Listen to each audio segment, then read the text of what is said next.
ilmu tenagamu.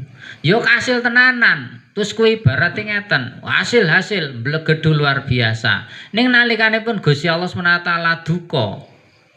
Wong sing ngekeki aku, ilmu kuwi sing ngekeki aku, kekuatan sing ngekeki aku, kebutuhanmu sing ngekeki aku, kok kuwi ibarate yakin karo ilmumu.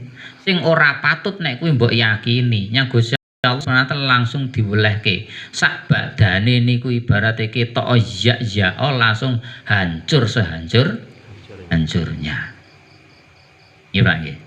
Lah nek sampean niku goleki perkara hajatmu saneng karo pangeran, sampean pasrah karo pangeran, ya nyara pangeran kadang tinggal-ngel sik kok sampean. Ora langsung das-des, ora langsung blegedu, ora langsung kasil, ora langsung keturutan, ora langsung tumpuk-tumpukan. Mergane Gusti Allah SWT niku paring niku wa yarzuqu min haitsu la yahtasib, saking arah sing ra disangka-sangka. Arah ra disangka-sangka niku ya ora iso nyangka, Pak. Mbuh akeh, mbuh sithik, mbuh angel, mbuh gampang. Ya. Jadi sampean aja salah paham lho ya. Nek min haitsu la yahtasib ngoten terus ibarat sok akeh. Ora Pak, min haitsu la yahtasib niku rejeki sing pancen sing paring niku kecukupan niku pangeran. Kowe ora iso nyangka mbuh iku kasil mbuh ora, mbuh iki engko iki ibarate akeh mbuh sithik. Mbuh ibarate niku secara dumadaan mbuh alon. Niku jenenge min haitsu la yahtasib. Lah nek wis min haitsu la yahtasib sampeyan niku wis tawakale wis dhuwur. Pun Gusti pasrah hajat kula ngeten nek jenengan kabul niki monggo nek mboten nggih ampun. Ya ngoten nggih. Niki sampeyan wis jos langko. Dalah niku nyang Gusti Allah mesti dikeki dalan. Inna ma'al usri yusra. Ini sampeyan tawakal ya. Engko malah gampang Pak keturutan kabeh. Hasil hajatmu ning min haitsu la yahtasib. Kowe ora iso mbayangke, ora iso ngandalke ilmu, ora ngandalke utekmu, ora ngandalke kekuatanmu. Ning nek kowe ngandalke ilmumu, utekmu, kekuatanmu, ya ketok-ketoke nyang Gusti Allah dilulu, kasil dhisik. Ning engko kerine nyang Gusti Allah diplesekke. Pilih endi? Siyo. Mulane barang niku nek mbok goleki karo Gusti Allah Taala dadi gampang. Nek mbok goleki rumangsa kuwi sing iso awakem malah dadi angel. Keri-kerine kowe diplesekne mek pangeran. Mulane wong niku ora oleh yakin karo ilmune, keyakinan, ora oleh yakin karo keahliane. Kabeh niku sarwa tinakdir saking pangeran. Oke sithik gampang susah, hasil ra kasil pun bismillah tawakkaltu ala Allah. Mungkin sampeyan ngeten niku atine ayem tur insyaallah mongko malah keturutan kabeh dadine sarwa gampang. Dong. Dadi pun kathah contoh Pak nggih. Kathah contoh tiang-tiang sing kiyambakipun mengandalkan otak, ngandalke pemikiran, ngandalke ilmu, ngandalke kemampuan niku akhire keri-kerine hancur. Sukeh to? Ya delok wae wong pira wae sing mbiyen niku wis dadi kasarane kembanging daerah desa ya.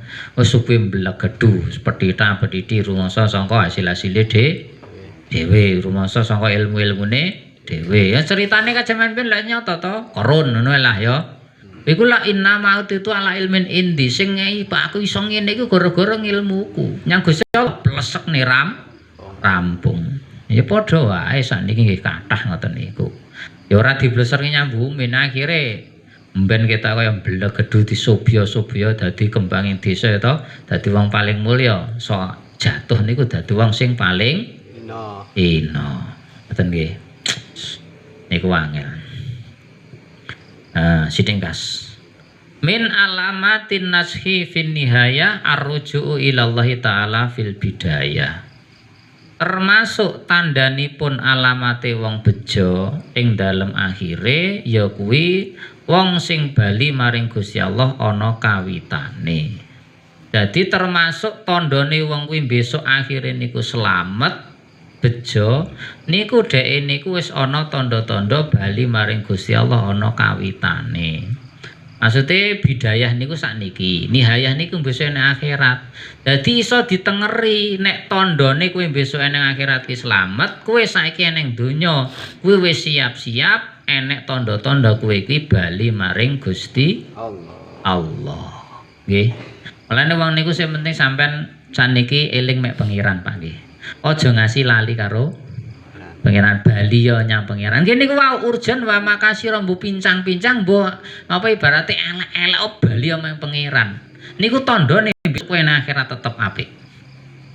Ngoten nggih.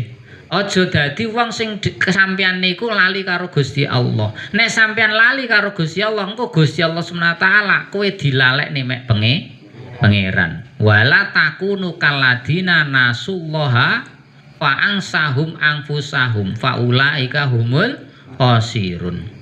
Wala takunu lan aja dadi sira kabeh kalladina kaya dina akeh nasullaha, nasu kang padha lali Allah ing Allah. Fa angsa moko nglalekake sapa Allah hum ing mengkono ladina angfusa ing awak dhewe ne. Dadi ngeten, sampean iki saiki kawula. Nek sampean ki lali Gusti Allah, mengke apa doae sampean ki nglalekke karo awakmu dhewe. Sampean saniki nyiak-nyiake pangeran ra gelem nurut dawuhe pangeran, berarti sampean nyiak-nyiake awakmu dhewe. Mulane dingendikake man lam ya'rif nafsahu lam ya'rif robbahu. Kowe ora kenal karo awakmu ya ora kenal karo pangeranmu. Kowe nglalekke pangeranmu ya padha nglalekke awakmu dhewe. Ya ora saiki jenenge ngene. Sampeyan lali pangeran, wis ora gelem ngibadah, ora gelem nyembah, ora gelem eling, ora gelem manembah, ora gelem salat, ora gelem ngaji, ora gelem nyang masjid. Wis amale apa wae ora mbok lakoni. Terus kowe seolah-olah koyok-koyok ibaratnya nuruti awakmu nyambut gawe ya bendina sementing hasil di duit wakeh melegedu kasil hajate ngene. Akhir-akhirnya nek ku sampean lali karo pangeran ku nyang Gusti Allah dikapake. Ya dicemplungin neraka to. Berarti sampean niki lali karo pangeran akibate elek kuwi nyang awakmu dhewe. Berarti kowe ki njahati pangeran ya njahati awakmu dhewe. Gitu. Nah, kowe nglalekke pangeran nglalekke awakmu dhewe karena napa sampean niku slamet orane teng akhirat tergantung eling karo oramu karo Gusti Allah. Dong nggih. Ayo, mulane saniki lha sampean niku sing modele kaya apa? Iso salat-salat to nyang masjid to. Mbuh wong ki muni kaya apa ora urusan. Sing penting aku aja ngasih lali karo pangeran. Iki sing ndadekne aku awakku ki slamet. Mergane aku eling pangeran berarti eling karo awakku.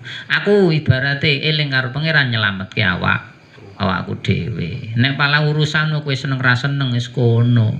Ya gambleh-gambleh ya kono. Muni-muni ya kono. Iki urusanku karo Gusti Allah. Nggih Pak nggih. Nah, dadi sampean di potensi cek elek niku wau siru ilallah urjan wa makasira. Jadi aja ngasih sampean dadi wong sing lali karo Gusti Allah. Padha wae kowe lali karo Gusti Allah nglalekke awakmu dhewe. Jadi min alamat nasi fin nihayah arruju ilallah ta'ala fil bidayah. Termasuk tandane wong kuwi selamat eneng akhire ya kuwi dheke wis bali maring Gusti Allah ana kawitane. Mumpung enek alam donya bali ya maring Gusti Allah. Terus ngendikane melih man asraqat bidayatu asraqat nihayatuhu. Sapa wonge sing eneng kawitane kuwi wis mencorong kuwi bakal mencorong eneng akhire. Saiki kowe wis duwe nur ya kuwi rupane ngabekti eling karo Gusti Allah. Niku nuduhaken sampean besok eneng akhiratku ya duwe nur sing iso dadi pepadangmu ana akhirat. Ya. Ispun iki ngeten mawon nggih. Dadi bekal Ramadan wis akhir-akhir ta niki. Nggih, dadi pokoke sampean niku istiqomah ngoten mawon Mbah nggih. Bapak-bapak sing cik enom ya istiqomah napa aja tergiur dengan keadaan. Wis lah pincang-pincango ibaratnya pecah-pecah elek-elek ora usah nunggu pinter, ora usah nunggu sampean niku suci, ora usah nunggu apik, bali nyang Gusti Allah niku kanthi kahananmu saiki lakonono. Nek elek ya kaya istighfar, kaya napa tadarruk, kaya tuk mutawaduk, nek pancen ya kowe kaya syukur maring Gusti Allah seniku padha wae. Ngaten kita akhiri kanthi alhamdulillah serangan. Alhamdulillah. Assalamualaikum warahmatullahi wabarakatuh.